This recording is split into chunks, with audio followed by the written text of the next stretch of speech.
Hello दोस्तों, मेरा नाम जयप्रकाश शर्मा है। आत्र प्रदेश चैनल में आपका हार्दिक स्वागत है। दोस्तों, जैसा कि हम कुंडली देखना सीख रहे हैं और लगभग लगभग हम कुंडली में हर स्टेप फॉलो करते हुए सारी चीज़ें सीख चुके हैं। कुछ योग हमारे बच रहे हैं, लेकिन उन योगों से पहले मैं आपको अब लाइव कुंडली देखना सिखाना चाहता हूं, जिससे कि पता चले कि आपके सामने कोई भी कुंडली हो जिसके बारे में आपको पूरा अनुभव होना चाहिए।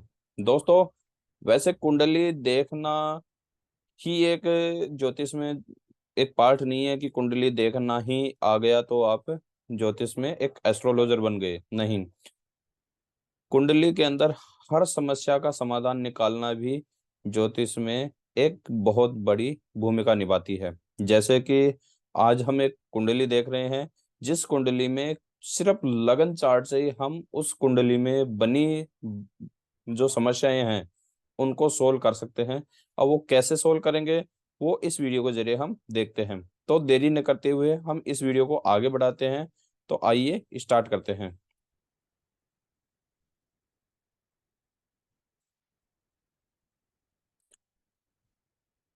ये आपके सामने एक लाइव कुंडली है। इस कुंडली में मैंने आपको तारीख, समय और स्थान सारे मेंशन कर रखे हैं। अगर आप भी अपने मोबाइल के एप्लीकेशन में यही डाटा डालोगे तो सेम कुंडली आपके सामने आएगी। इस कुंडली में आपको क्या देखना है और इस कुंडली में ऐसा क्या चीज है जिसके कारण इस कुंडली के जातक को काफी सारी समस्याएं आ रही है, और इस कुंडली में ऐसा क्या खास है जिससे कि जातक अपनी लाइफ में बहुत आगे तरक्की करेगा। तो इस वीडियो के जरिए हम देखते हैं। ये एक लाइव कुंडली है जो कि आपके सामने डेट ऑफ बर्थ वगैरह है। तो सबसे पहले हम एक पेन चार्ट ले लेते हैं जिसके जरिए हम देखेंगे। कोई भी कुंडली हो, जरूरी नहीं है कि यही कुंडली, कोई भी कुंडली हो, सबसे पहले उस कुंडली का क्या देखेंगे, लग्नेश कौन है। तो लग्नेश के लिए यहाँ क्या किया जाता है, जो हमारे लगन चार्ट में जो भी राशि बैठी है, जैसे हमारे लगन चार्ट में कौन सी राशि बैठी है, 12 नंबर राशि मीन राशि बैठी है। अब मीन राशि का जो स्वामी है वो कौन है, गुरुदेव बृहस्पति भगवान। अब गुरुदेव इस कुंडली के हो गए क्या, लग्नेश।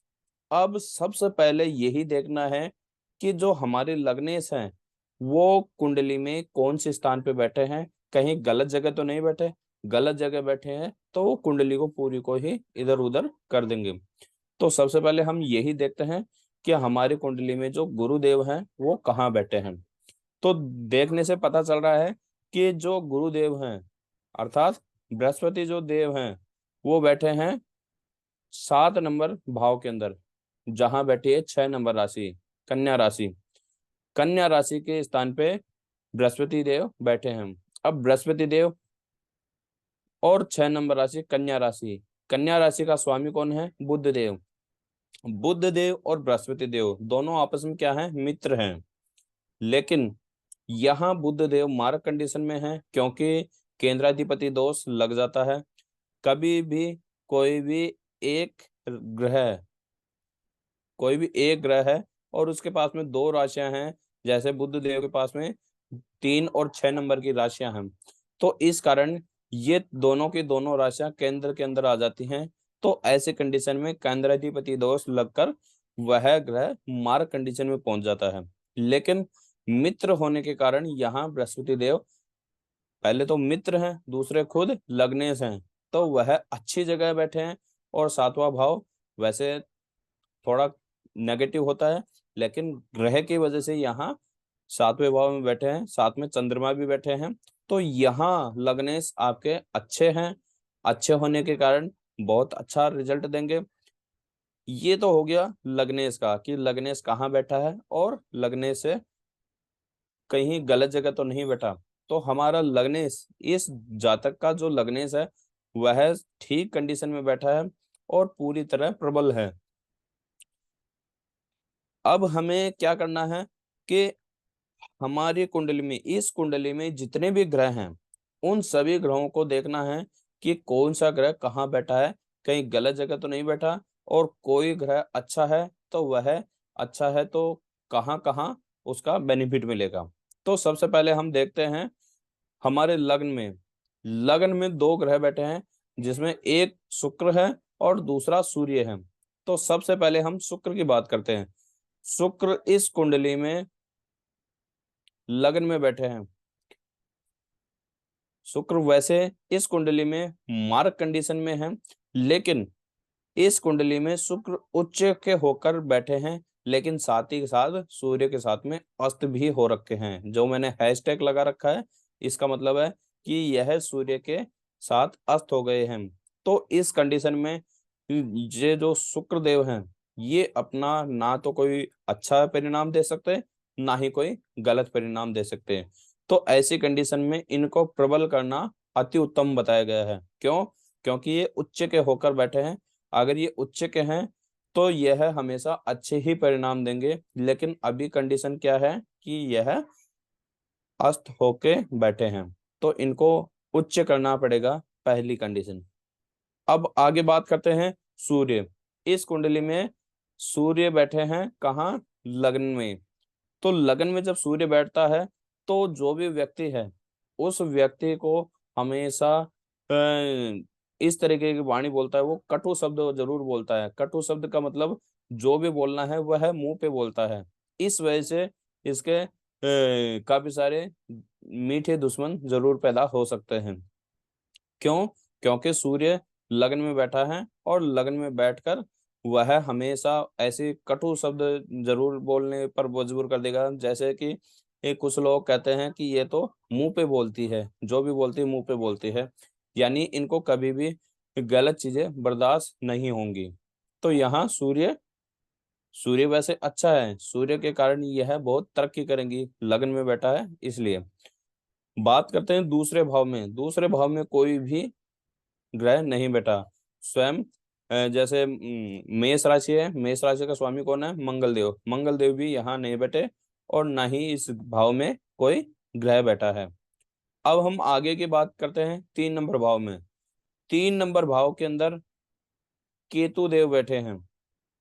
अब ये केतु देव क्या कर रहे हैं कि वैसे तो ये शुक्र देव के साथ में बैठे हैं। क्यों? क्योंकि 2 नंबर जो राशि है वो है वृष राशि, और वृष राशि का जो स्वामी है वह कौन है? शुक्रदेव। शुक्रदेव बैठे हैं और शुक्रदेव के साथ में केतु बैठे हैं। तो केतु वैसे तो हैं योग कारक, लेकिन 2 नंबर और 3 नंबर वृष और मिथुन राशि में केतु देव क्या हो जाते हैं? नीच कंडीशन में। तो यहाँ केतु देव इस कुंडली में पूरी तरह भूचाल मचाने लग रखे हैं। कैसे? इस कुंडली में जब भी केतु की दशा अंतर दशा चलेगी, या जब नीच कंडीशन में कोई ग्रह बैठ जाता है या उच्च कंडीशन में कोई ग्रह बैठ जाता है, तो जरूरी नहीं है कि उनकी दशांतर दशा में वह अपना रिजल्ट दिखाएंगे। नहीं, उनका जब जब भी उनका पक्ष भारी पड़ेगा, तब तब ही यह अपना प्रभाव जरूर दिखाते हैं। जैसे कि इस जातक की कई नौकरियां लगी हैं और कई नौकरियां छूट गई हैं। नौकरी करता है और 1 से 2 साल के अंदर वह नौकरी छोड़ देता है, फिर से दूसरी नौकरी पकड़ लेता है। ऐसी कंडीशन क्या पैदा कर रहा है कि जब 3 नंबर भाव में कोई भी ग्रह नीच राशि में बैठता है या मारक कंडीशन में बैठता है, तो वह अपना प्रभाव डालता है। तो उस कंडीशन पे वह जातक काफी परेशान हो जाता है, यानी भागदौड़ उसकी बहुत ज्यादा बढ़ जाती है, लेकिन उसका रिजल्ट न के बराबर मिलता है। यानी कि वह इतनी मेहनत 100% मेहनत करेगा, तब जाके उसको 5% रिजल्ट मिलेगा। तो ऐसी कंडीशन में हमें करना क्या है कि इस जातक को केतु का दान ज्यादा से ज्यादा करवाना है। क्योंकि इस कंडीशन में केतु को शांत करना ही सबसे बढ़िया ऑप्शन बताया गया है। क्योंकि ऐसी कंडीशन में केतु इस कुंडली में कभी भी अच्छा परिणाम नहीं दे पाएगा, कारण कि वह नीच राशि में बैठकर वह अपना गलत परिणाम दे रहा है। फिर बात करते हैं हम आगे। आगे 4 नंबर भाव में जहां मिथुन राशि बैठी है, 3 नंबर राशि मिथुन राशि है। अब मिथुन राशि के अंदर मंगल देव बैठे हैं। वैसे इस कुंडली में मंगल देव योग कारक हैं, लेकिन मंगल देव इस भाव में बैठकर एक दोष उत्पन्न कर रहे हैं, जिसको बोलते हैं मंगल दोष। और मंगल दोष जब पैदा हो जाता है तब जातक की शादी में कुछ अड़चने जरूर आती हैं, भले वो शादी विलंब से होनी है या शादी में कोई ना कोई आपसी मनमुटाव होना। तो यहाँ जातक की जब शादी की बात चलती है तो शादी भी काफी लंबे समय से हुई है, क्योंकि जातक के जब मंगल दोष लगता है और उस मंगल दोष का हम निवारण नहीं करते तो ऐसी कंडीशन में जातक मांगलिक दोष होने के कारण उसके मांगलिक जीवन में बहुत सारी समस्याएं पैदा करता है। हालांकि इनके जो अपोजिट साइड्स हैं उनकी भी कुंडली जब मैंने देखी थी तो वो भी मांगलिक हैं, तो जब मांगलिक और मांगलिक मिलकर शादी होती है तो यह दोष खत्म हो जाता है। लेकिन जब एक पक्ष मांगलिक हो दूसरा नॉर्मल हो तो यह जो दोष है यह पूरी तरह अपना रिजल्ट जरूर देता है और वह अपनी मांगलिक जीवन में हमेशा परेशानियां पैदा करता है, यानी सुख सुविधाओं का अभाव पैदा कर देता है। हालांकि अभी भी कंडीशन यही चल रही है इस मंगल के कारण कि यहाँ सुख सुविधाओं का अभाव अभी चल रहा है, क्योंकि कहाँ मंगल दोष लग रहा है इसमें, सुख सुविधाओं के जगह। तो अभी पूरी तरह सुख सुविधाएं इस जातक को नहीं मिल सकती। फिर बात करते हैं 5 नंबर भाव में। 5 नंबर भाव में चंद्रमा की राशि बैठी है कर्क राशि, लेकिन यहाँ कोई ग्रह नहीं बैठा। कोई ग्रह नहीं बैठा तो इसका ये मतलब नहीं है कि यहाँ इस भाव से कोई रिजल्ट नहीं मिलेगा, रिजल्ट मिलेगा। लेकिन जब जब चंद्रमा की दशा अंतरदशा चलेगी या इस घर पे जिस जिसके घर की दृष्टि पड़ रही हो उस समय। उसके बाद में बात करते हैं 5 नंबर राशि जो कि सूर्य देव की है। सूर्य देव लगन में बैठे हैं और यहाँ 5 नंबर भाव भी खाली रखा गया है कि यहाँ कोई भी ग्रह नहीं बैठा। अब बात करते हैं कि 7 नंबर भाव। 7 नंबर भाव में चंद्रमा बैठे हैं और बृहस्पति बैठे हैं। बृहस्पति खुद लग्नेश होने के कारण बैठे हैं, तो लग्नेश होकर बैठे हैं और चंद्रमा इस कुंडली में योग कारक है। तो यानी इस कुंडली में जब भी चंद्रमा की दशांतर दशा आएगी वैवाहिक जीवन में सुख सुविधाओं बढ़ जाएंगी, और जब भी बृहस्पति की दशांतर दशा आएगी तब तब यह जो 7वां भाव है यह घर एक्टिव हो जाता है। और अ, इस भाव में जब भी बृहस्पति की दशांतर दशा चलेगी तब पुत्र की प्राप्ति का योग जरूर बनेगा। उसके बाद में बात करते हैं 7 नंबर भाव। 7 नंबर भाव में सॉरी 8 नंबर भाव। 8 नंबर भाव में तुला राशि बैठी है और इस भाव में कोई भी ग्रह नहीं बैठा। अब बात करते हैं 8 नंबर भाव। देखें दोस्तों, यहाँ हम सब ग्रह के बारे में बात कर रहे हैं, लेकिन अब हम जो चर्चा करेंगे एक बार क्लियर करके जब चर्चा करेंगे उस चर्चा के बाद में हमें पता चलेगा कि इस कुंडली में सबसे बड़ा योगदान किस ग्रह का रहा है और सबसे बढ़िया किस ग्रह को हमें शांत करना बहुत जरूरी है। फिर बात करते हैं हम 8 नंबर राशि वृश्चिक राशि जो कि 9 नंबर भाव के अंदर बैठी है। अब 9 नंबर भाव के अंदर जब वृश्चिक राशि है, वृश्चिक राशि के साथ साथ यहाँ वृश्चिक राशि का स्वामी कौन है, मंगल देव, और यहाँ कौन बैठा है, राहु। पहले तो हो गए राहु और मंगल के बीच में कोई मित्रता नहीं है, तो वैसे हो गए मारक कंडीशन में। फिर दूसरी कंडीशन क्या है कि यह राहु देव हैं जो भी यहाँ नीच कंडीशन में बैठे हैं। तो जातक का जब भी मतलब भाग्य से संबंधित कोई भी चीजें नहीं मिल पाएंगी, क्योंकि भाग्य स्थान पे राहु नीच के होके बैठ गए हैं। इस व्यक्ति का कभी भाग्य उदय नहीं हो सकता, कभी भी इसका भाग्य उदय नहीं करने देगा। क्यों? क्योंकि राहु देव इस कंडीशन में यहाँ नीच होकर बैठे हैं। तो यहाँ राहु देव को भी शांत करना बहुत जरूरी है। उसके बाद बात करते हैं कि जो प्रोफेशन का भाव है वहाँ गुरुदेव की स्वयं की राशि है। जब जब भी गुरु की महादशा चलेगी तब तब यहाँ जॉब कर रहा है या बिजनेस कर रहा है यह बहुत अच्छा योग कारक बनेगा, उस समय बहुत अच्छा योग बनेगा। फिर बात करते हैं 10 नंबर 11 नंबर भाव में जहाँ की मकर राशि बैठी है। मकर राशि का स्वामी कौन है, शनिदेव। शनिदेव अपनी स्वयं राशि में बैठे हैं जो कि कुंभ राशि में बैठे हैं।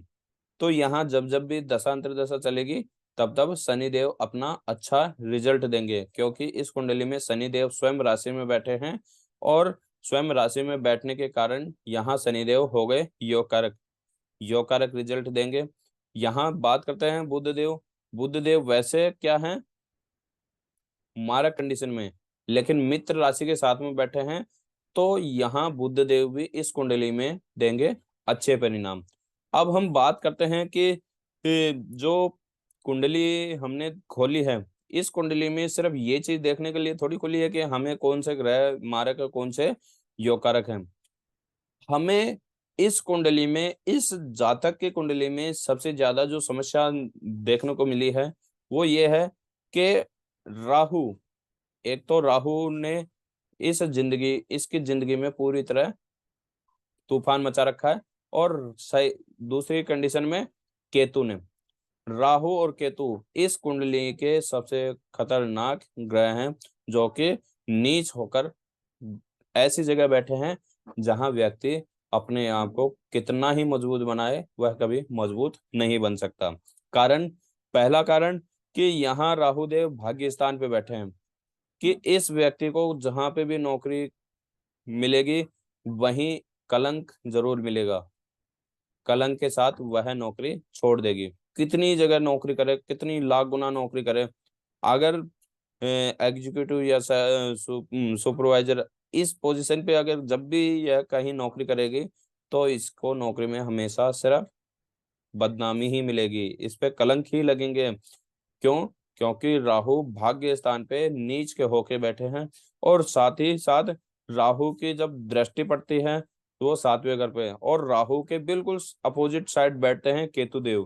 केतु देव भी यहाँ क्या हो रखे हैं, नीच कंडीशन में बैठे हैं।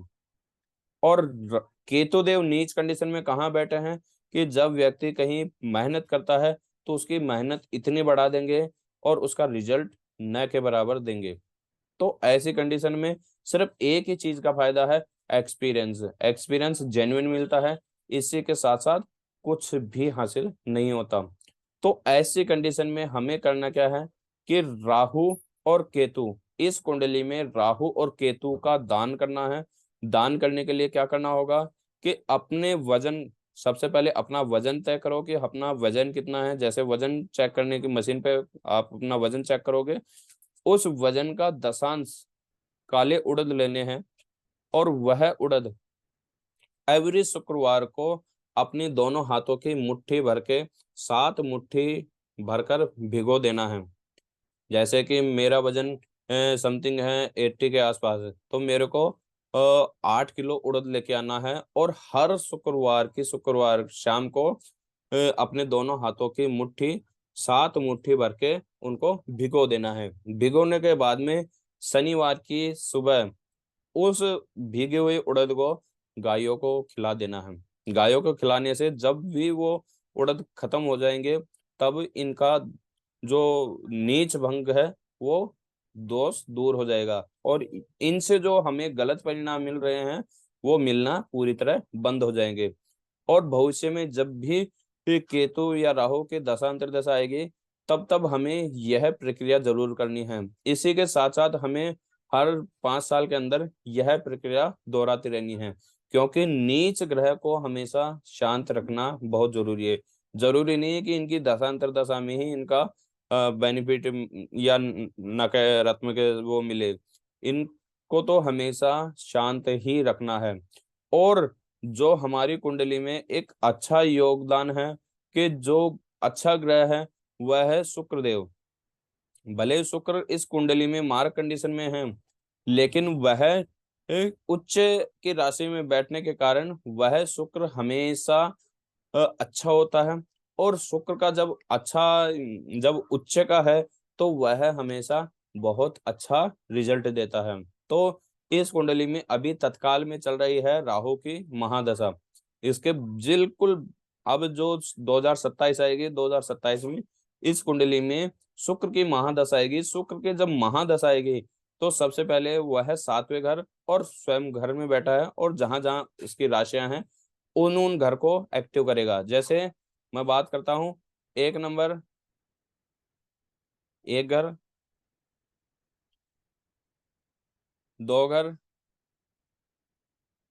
3 घर और 4 घर।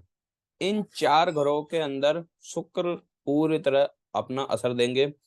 असर तभी देंगे जब आप शुक्र को तो अच्छा बनाएंगे।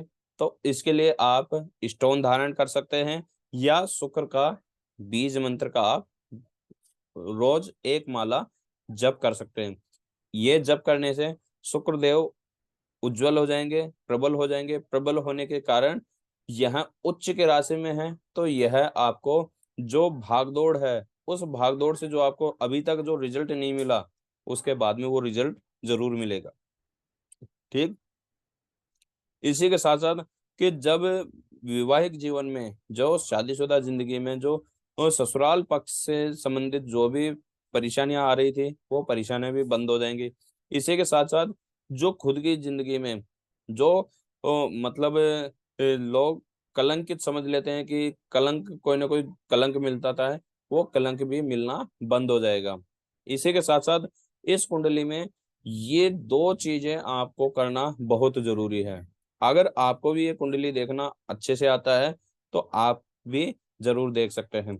अगर इस स्टेप में अगर आपको कुछ भी लगे, तो आप कमेंट के जरिए मेरे को जरूर बताएं। और साथ ही साथ आगे भविष्य में मैं बहुत सारी लाइव कुंडलियां डालने वाला हूँ, लाइव कुंडलियों की वीडियो बनाने वाला हूँ। उसमें जो भी आपको लगे, तो आप मेरे को कमेंट करके जरूर बताएं। नेक्स्ट वीडियो जैसे आएगी आपके पास में नोटिफिकेशन आ जाएगा। तब तक के लिए अलविदा। जय सिया राम।